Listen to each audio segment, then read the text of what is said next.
Hello everyone.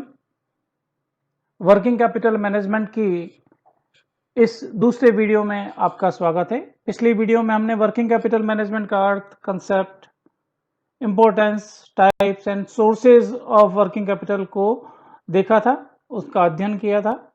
आज हम देखेंगे, समझने की कोशिश करेंगे कि वर्किंग कैपिटल रिक्वायरमेंट, कार्यशील पूंजी की आवश्यकता का निर्धारण व्यवसाय में कैसे किया जाता है। इसके लिए कई सारे मेथड्स हैं, उनमें से एक मेथड आज हमने लिया है ऑपरेटिंग साइकिल मेथड, परिचालन चक्र विधि। इसके मार्फत हम जानेंगे कि वर्किंग कैपिटल की रिक्वायरमेंट का निर्धारण कैसे किया जाता है। किसी भी व्यवसाय में उस व्यवसाय की परिस्थितियों, लागत, स्टोर की स्थिति आदि को ध्यान में रखते हुए कितनी कार्यशील पूंजी, वर्किंग कैपिटल की आवश्यकता होगी, इसको गणना करने के लिए 5-6 विधियां हैं। उनमें से सबसे प्रमुख विधियों में से एक है परिचालन चक्र विधि, ऑपरेटिंग साइकिल मेथड। इस विधि के अनुसार एक व्यवसाय में रोकड़ कार्यशील पूंजी की गणना किसी अवधि के कुल परिचालन व्ययों, टोटल ऑपरेटिंग एक्सपेंसेस में संबंधित अवधि, उसी अवधि प्राय 1 वर्ष होती है, के परिचालन चक्रों की संख्या का भाग देकर ज्ञात की जाती है। यानी कि हमें परिचालन चक्र विधि में वर्किंग कैपिटल की गणना अगर हमें करनी है तो कुल परिचालन व्ययों की गणना करनी पड़ेगी और साथ ही परिचालन चक्रों की संख्या का भी निर्धारण करना पड़ेगा। इनकी सहायता से हम ये ज्ञात कर सकते हैं कि उस व्यवसाय की स्थिति में कितनी वर्किंग कैपिटल पर्याप्त होगी ताकि लाभप्रदता बनाई रखी जा सके और उत्पादन प्रक्रिया कभी भी बाधित ना हो। तो पहले परिचालन चक्र की गणना को देखते हैं, कंप्यूटेशन ऑफ ऑपरेटिंग साइकिल। इसमें हमें कुछ अवधियां की गणना करनी पड़ती है जिससे कि यह तय हो कि एक ऑपरेटिंग साइकिल, प्राय ऑपरेटिंग साइकिल को हम ऐसे बोल सकते हैं कि कच्ची सामग्री के क्रय से लेके उस सामग्री को बेचने तक की अवधि कितनी होगी, उसमें कितने परिचालन चक्र उसके सहायता से एक वर्ष में बन जाएंगे, इसकी गणना हम करते हैं। तो इसी क्रम में पहला है सामग्री संग्रहण अवधि, रॉ मटेरियल स्टोरेज पीरियड। इसमें सामग्री उत्पादन विभाग में भेजने से पहले स्टोर में रखी जाती है, उसमें कितना औसत समय लगता है, इसको हम ज्ञात कर सकते हैं सूत्र से। Raw material storage period, holding period भी बोलते हैं इसको। Average stock of raw materials divided by material consumption multiplied by, आप यहां देख रहे हैं ऑब्लिक लगे हुए हैं, इसका मतलब ये है कि अगर दिनों में चाहिए तो इसको 365 से गुणा कीजिए, अगर यही अवधि हमें सप्ताह में चाहिए तो 52 से मल्टीप्लाई कीजिए, और अवधि अगर महीनों में चाहिए तो 12 से गुणा कीजिए। फिर ऊपर की साइड में आप देख रहे हैं एवरेज स्टॉक। एवरेज स्टॉक का मतलब यहाँ पर एवरेज का आशय हमेशा की तरह वही है कि ओपनिंग स्टॉक लें, क्लोजिंग स्टॉक को इसमें जोड़ें और इसमें 2 का भाग दे दें तो ये एवरेज स्टॉक आ जाएगा। और मटेरियल कंजम्पशन का मतलब हुआ ओपनिंग स्टॉक में परचेज को जोड़ें और क्लोजिंग स्टॉक को घटा दें तो मटेरियल कंजम्पशन आ जाएगा।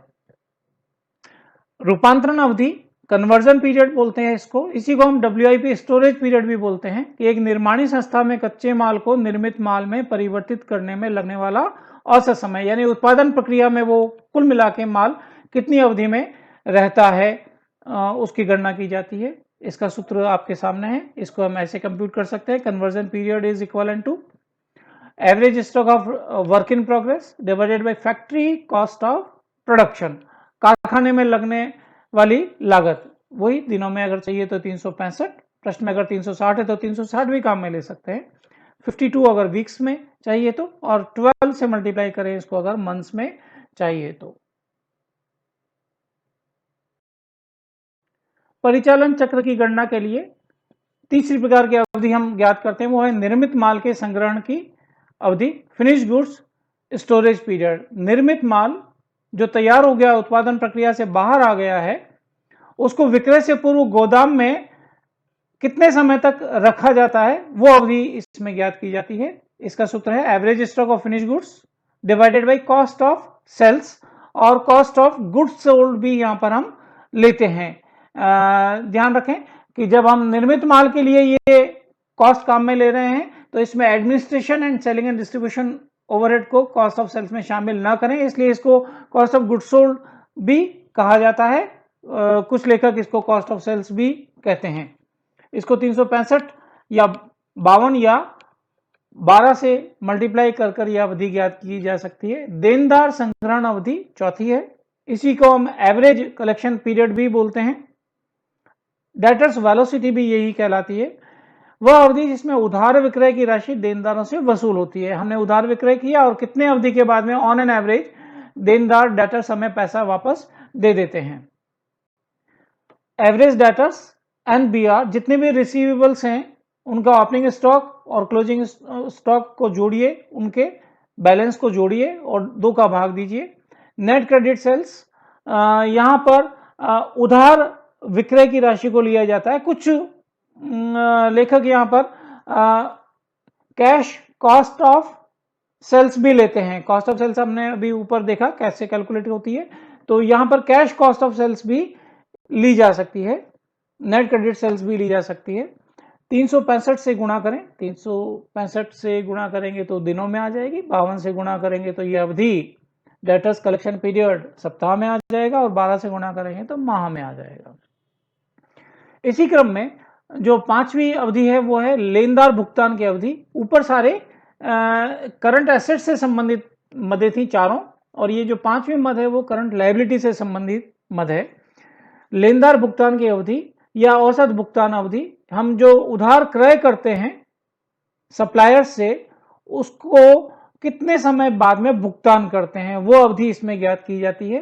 क्रेडिटर्स पेमेंट पीरियड या creditors velocity, average creditors and bills payables में नेट क्रेडिट परचेजेस का भाग दे दे और इसको 365 या 52 या 12 से गुणा करें। तो इस प्रकार से 5 प्रकार की अवधियां हम ज्ञात करते हैं। पहली चारों करंट एसेट से संबंधित है, इन चारों के योग में से 5वीं जो करंट लायबिलिटी से संबंधित है उसको घटाकर परिचालन चक्र की अवधि ज्ञात की जाती है कि एक उत्पादन प्रक्रिया कुल मिला के कितनी अवधि में समाप्त होती है। एक परिचालन चक्र में कितनी अवधि होती है वो कैसे कैलकुलेट करते हैं अभी हमने देखा है। उसके बाद में हम कैलकुलेट करते हैं वर्ष के कुल परिचालन चक्रों की संख्या, कि एक वर्ष में कुल मिला के कितने परिचालन चक्र बनते हैं, क्योंकि हमने वो जो अवधियां ली हैं उनके कॉस्ट का आधार लिया है, वो भी वर्ष का लिया है। गुणा जब हमने किया था तो 365 या 52 या 12 से किया था, वो वार्षिक अवधि हो गई। तो परिचालन चक्रों की संख्या भी एक वर्ष में ही हम ज्ञात करते हैं कि एक वर्ष में परिचालन चक्रों की संख्या ज्ञात करने के लिए 365 में परिचालन चक्र की अवधि का भाग देकर ज्ञात कर सकते हैं हम। अगर यह अवधि दिनों में निकाली गई है तो 365 में भाग दीजिए। अगर हमने परिचालन चक्र की अवधि महीनों में निकाली है तो 12 में भाग दे दीजिए, और अगर परिचालन चक्र की अवधि सप्ताह में ज्ञात की गई है पॉइंट ए में, तो यहां पर आप 52 में भाग दे दीजिए। तो number of operating cycles in a year calculate किए जा सकते हैं 365 divided by period of operating cycle in days. इसी क्रम में अगला पॉइंट है कार्यशील पूंजी की आवश्यकता, की वर्किंग कैपिटल की रिक्वायरमेंट कितनी होगी। कार्यशील पूंजी की आवश्यकता वार्षिक परिचालन व्ययों में परिचालन चक्रों की संख्या का भाग देकर ज्ञात की जाती है। यानी कि हमें पहले कुल एक वर्ष में कितने परिचालन व्यय होते हैं उनको ज्ञात करना होगा, और उसमें अभी पॉइंट नंबर बी में जो परिचालन चक्रों की संख्या आई है उसका भाग दे देंगे, तो वर्किंग कैपिटल की कितनी रिक्वायरमेंट इस व्यवसाय को होगी ये ज्ञात हो जाएगी। सूत्र के रूप में अगर इसको हम देखें तो working capital requirement in rupees, ये आएगा answer total operating cost divided by number of operating cycles in a year. यहाँ पर ये ध्यान रखें कि जितनी भी कॉस्ट है वो शामिल कर लें, इसमें ऑपरेटिंग कॉस्ट भी शामिल हो जाएगी। ऑपरेटिंग कॉस्ट में administrative and selling and distribution cost भी शामिल हो जाएगी। और ध्यान यह रखें कि यहाँ पर डेप्रिसिएशन अगर ऊपर मैन्युफैक्चरिंग एक्सपेंसेस में कहीं शामिल कर लिया गया है, नॉर्मली उसको शामिल वहां पर भी नहीं करते हैं, पर अगर किया गया है तो ये कॉस्ट ऑफ सेल्स जो हम ज्ञात करते हैं उसमें से ऑपरेटिंग कॉस्ट को ज्ञात करने के लिए डेप्रिसिएशन को अगर पहले जोड़ा गया है तो यहाँ पर घटा देंगे।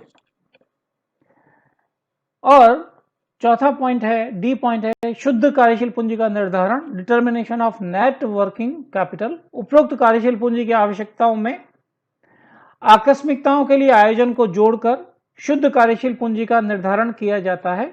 और अगर प्रश्न में कहीं हमें यह दिया हुआ है कि इतने नकद की आवश्यकता और होगी तो उस नकद राशि को भी जोड़ देते हैं तो शुद्ध कार्यशील पूंजी का निर्धारण हो जाता है। तो इस प्रकार से हम परिचालन चक्र विधि का उपयोग करते हैं। और उस स्थिति में जबकि गिवन है कि ये कॉस्ट होती है उस व्यवसाय में नॉर्मली, तो कितनी कार्यशील पूंजी की आवश्यकता उस व्यवसाय को होगी ज्ञात की जा सकती है। शीट पे हमने कोशिश की है कि वो सारे वैल्यूज जो पीछे ऑपरेटिंग साइकिल की अवधि ज्ञात करने में काम में आते हैं डिनोमिनेटर साइड में, यानी कि विभिन्न प्रकार की लागतें जो हम काम में ले रहे हैं उनको कैसे कैलकुलेट किया जाए। तो computation of various cost used in computation of period of operating cycle. Opening stock of raw material में परचेजेस को जोड़ें, closing stock of raw material को इसमें से घटा दें तो ये रॉ मटेरियल कंज्यूम आ जाएगा। ओपनिंग स्टॉक ऑफ WIP इसमें जोड़ें और closing stock of WIP raw material consume में से घटा दें। वेजेस को जोड़ें और फैक्ट्री एक्सपेंसेस या मैन्युफैक्चरिंग एक्सपेंसेस को इसमें जोड़ देंगे। ध्यान रखें अगर डेप्रिसिएशन सेपरेटली दिया हुआ है तो यहाँ पर डेप्रिसिएशन को ना जोड़ें क्योंकि गैर रोकड़ व्यय है डेप्रिसिएशन, इसको फैक्ट्री कॉस्ट ऑफ प्रोडक्शन या ऑपरेटिंग कॉस्ट निकालते समय शामिल नहीं किया जाना चाहिए। तो इसमें शामिल ना करें अगर ये पृथक से दिया हुआ है डेप्रिसिएशन तो फैक्ट्री कॉस्ट ऑफ प्रोडक्शन आ जाएगी। इसमें opening stock of finish goods को ऐड करें और closing stock of finish goods को माइनस करें फैक्ट्री कॉस्ट ऑफ प्रोडक्शन में, और एक्साइज ड्यूटी को जोड़ दें तो ये कॉस्ट ऑफ गुड्स सोल्ड आ जाएगा, जिसको निर्मित माल के संग्रहण की अवधि को निकालते समय काम में लिया जाता है। कुछ विद्वान इसी को कॉस्ट ऑफ सेल्स कहकर भी वहां पर उस सूत्र में प्रतिस्थापित करते हैं, परंतु कॉस्ट ऑफ सेल्स निकालने के लिए एडमिनिस्ट्रेटिव और सेलिंग एंड डिस्ट्रीब्यूशन एक्सपेंसेस को जोड़ देना चाहिए। हम वित्तीय लेखों की बात कर रहे हैं तो वित्तीय लेखों में स्थिति इसी प्रकार से होती है, कॉस्ट ऑफ सेल्स इसके बाद में आ जाएगी। और डेप्रिसिएशन अगर ऊपर मैन्युफैक्चरिंग एक्सपेंसेस में वो शामिल है प्रश्नानुसार तो यहाँ पर डेप्रिसिएशन को माइनस कर दें, हमें कैश कॉस्ट ऑफ सेल्स को कंप्यूट करना होता है, इसी को टोटल ऑपरेटिंग कॉस्ट भी हम कह रहे हैं। अभी हमने कंसेप्ट को समझा है कि परिचालन चक्र विधि का उपयोग करके वर्किंग कैपिटल कैसे ज्ञात की जाती है, इसी को हम कैलकुलेशन कैसे करते हैं, कैसे राशियों की गणना होती है, चक्र की गणना होती है, वर्किंग कैपिटल रिक्वायरमेंट की राशि का निर्धारण होता है, इसको हम एक एग्जांपल की सहायता से देखते हैं। एक राधामोहन एंड कंपनी की निम्न सूचना के आधार पर हमें परिचालन चक्र अवधि और कार्यशील पूंजी की मात्रा की गणना करनी है। रुपीज जो है वो सारे इन लैक्स दिए हुए हैं। पॉइंट नंबर 1 में आप ध्यान से देखें तो सारे ओपनिंग बैलेंसेस दे रखे हैं और पॉइंट नंबर 2 में हमें क्लोजिंग बैलेंसेस दे रखे हैं, तो 5 ओपनिंग और 5 क्लोजिंग, और हमने परिचालन चक्र की अवधि की गणना में इन्हीं पॉइंट्स को देखा था। तो इनके ओपनिंग और क्लोजिंग बैलेंस को जोड़ के 2 का भाग देंगे अगर हम, तो इन्हीं सब चीजों के एवरेज स्टॉक्स और एवरेज बैलेंसेस आ जाएंगे, जिसको सूत्र में ऊपर न्यूमरेटर साइड में हम उसका उपयोग करेंगे। फिर हमें दे रखा है purchases of raw material and stores, तो रॉ मटेरियल कंजम्पशन को ज्ञात करने के लिए ये ओपनिंग स्टॉक में जोड़ा जाता है और क्लोजिंग स्टॉक को घटाया जाता है रॉ मटेरियल के, ताकि कंजम्पशन ऑफ रॉ मटेरियल आ जाए। और इस प्रश्न में हमें कंजम्पशन ऑफ रॉ मटेरियल सीधा दे रखा है तो हम चाहें तो इसको सीधा ही काम में ले सकते हैं। अगर राशियों में अंतर आ रहा है हमारी कैलकुलेशन में और दिए गए मूल्य में, तो प्रश्न में दिया गया मूल्य ही काम में लिया जाना चाहिए। मैन्युफैक्चरिंग एक्सपेंसेस अलग दे रखे हैं पॉइंट नंबर 5 में और डेप्रिसिएशन अलग दे रखा है, तो हमें कॉस्ट ऑफ गुड्स सोल्ड ज्ञात करते समय डेप्रिसिएशन शामिल नहीं करेंगे क्योंकि डेप्रिसिएशन गैर रोकड़ व्यय है और हमें वर्किंग कैपिटल का निर्धारण करना है, तो गैर रोकड़ व्यय को शामिल नहीं किया जाना चाहिए। एक्साइज ड्यूटी जब हम कॉस्ट ऑफ सेल्स निकालेंगे तो ये काम आ जाएगी। कॉस्ट ऑफ गुड्स सोल्ड निर्मित माल के समय में ये कैलकुलेशन में शामिल हो जाएगी। Administrative selling and distribution cost को नॉर्मली निर्मित माल की के समय जो कॉस्ट ऑफ गुड्स सोल्ड या कॉस्ट ऑफ सेल्स सूत्र में काम में लिया जा रहा है उसमें शामिल नहीं करते हैं, लेकिन टोटल ऑपरेटिंग कॉस्ट से पहले इसको शामिल कर लिया जाता है। सेल्स में प्रश्न में नॉर्मली 365 दिन होते हैं, पर प्रश्न में कह रखा है कि assume 360 days in a year, तो हमें 360 डेज मानने हैं एक वर्ष में। और वार्षिक बिक्री प्रश्न में दे रखी है 1800 रुपया। क्योंकि कैश सेल्स के बारे में कोई सूचना नहीं है तो जितनी भी सेल्स है ये उधार विक्रय ही रहा होगा, ये मानकर हम प्रश्न को हल करेंगे।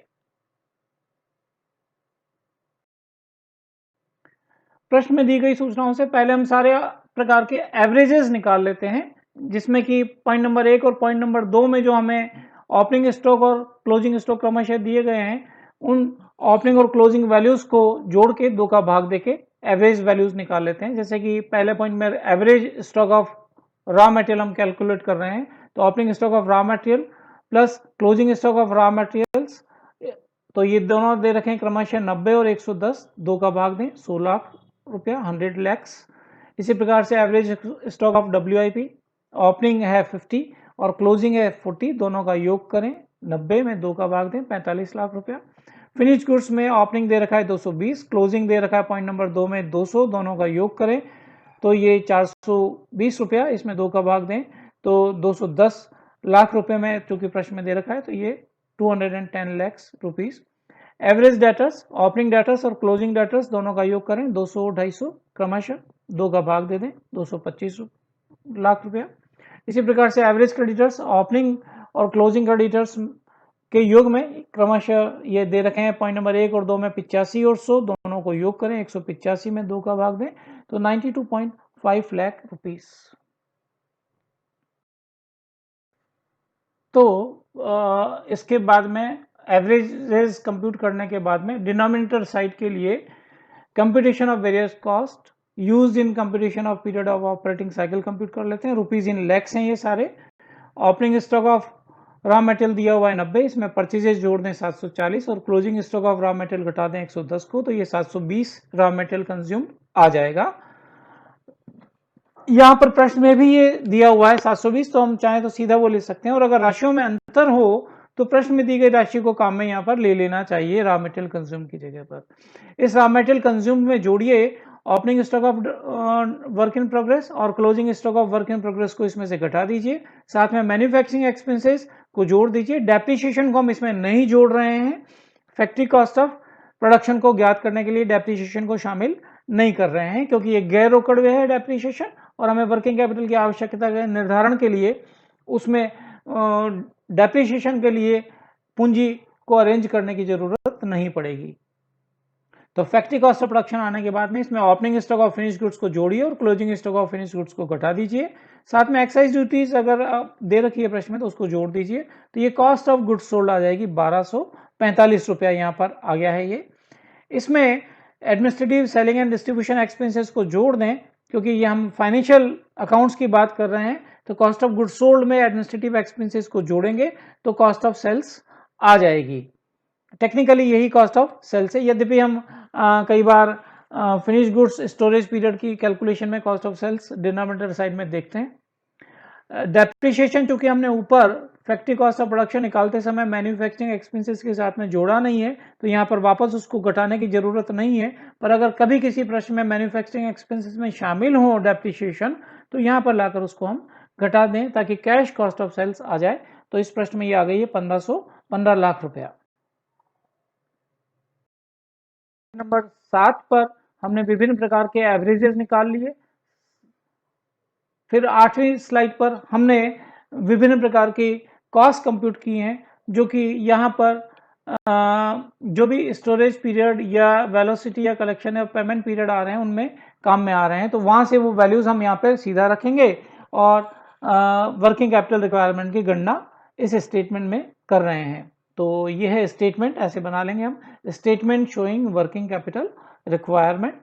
इसको पहले 5 पॉइंट आप देख रहे हैं लेफ्ट साइड में A B C D, ये चारों करंट एसेट से संबंधित है और उसके बाद में ई करंट लायबिलिटी से संबंधित है। तो सूत्रों और ये सारी कैलकुलेशन हम पीछे देख के आए। रॉ मटेरियल स्टोरेज पीरियड सूत्र है average stock of raw material, इसमें मटेरियल कंजम्पशन का भाग दे दें और 360 से, प्रश्न में 360 दे रखा इसलिए गुणा कर दें। एवरेज था 100, मटेरियल कंजम्पशन आया था हमारा 720, 360 से गुणा करें तो ये 50 दिन आ गया। दिनों में 360 से चूंकि गुणा करें तो दिनों में आएगा। ऐसे ही कन्वर्जन पीरियड या WIP स्टोरेज पीरियड, जो एवरेज WIP है वो है 45 और फैक्ट्री कॉस्ट ऑफ प्रोडक्शन है वो 1020 डेप्रिसिएशन शामिल किए बिना। इसको 360 से गुणा करें तो ये आता है 15.88 डेज। इसी प्रकार फिनिश गुड्स का स्टोरेज पीरियड, एवरेज जो स्टॉक ऑफ फिनिश गुड्स है 210, कॉस्ट ऑफ गुड्स सोल्ड है 1245, इसको 360 से मल्टीप्लाई करें 60.72 डेज। डेटर्स कलेक्शन पीरियड या एवरेज कलेक्शन पीरियड या debtors velocity, average debtors and BR का जो वैल्यू है वो 225। नेट क्रेडिट सेल, चूंकि कैश सेल्स नहीं है तो सारी ही सेल्स हम क्रेडिट ही मान रहे हैं, 1800।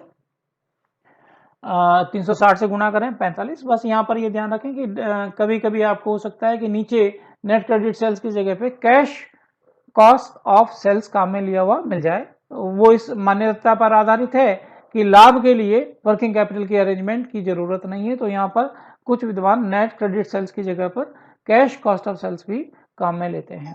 तो इनका योग हो गया 171.6। क्रेडिटर्स पेमेंट पीरियड भी इसी प्रकार से हम निकाल लें तो ये आएगा 92.5 divided by 740 multiply by 360, 45 days. तो पीरियड ऑफ ऑपरेटिंग साइकिल हो गया 126.6 days. Number of operating cycles in a year निकालने के लिए, चूंकि हमने 360 से मल्टीप्लाई किया है ऊपर हर बार, तो 360 में पीरियड ऑफ ऑपरेटिंग साइकिल का भाग दे दें 360 डिवाइडेड बाई 126.6, तो ये आता है 2.8436 नंबर्स हैं ये, इतना टाइम्स। ये एक वर्ष में 2.8436 उत्पादन प्रक्रिया पूरी की जाती हैं इस व्यवसाय में। Working capital requirement, total operating cost हमने कंप्यूट किया है पिछली स्लाइड में, वो है 1515 लाख रुपया। इसमें number of operating cycles in year 2.8436, इसका भाग दे दें तो ये आएगा 532.78 लैक्स।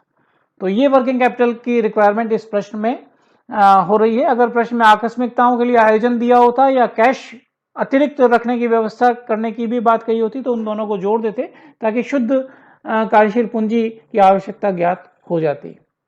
तो इस प्रकार से विभिन्न प्रकार की लागतों का समायोजन करते हुए, स्टॉक्स और डेटर्स और क्रेडिटर्स की कैलकुलेशन करते हुए हम परिचालन चक्र विधि के द्वारा किसी भी व्यवसाय में कार्यशील पूंजी की आवश्यकता का निर्धारण कर सकते हैं।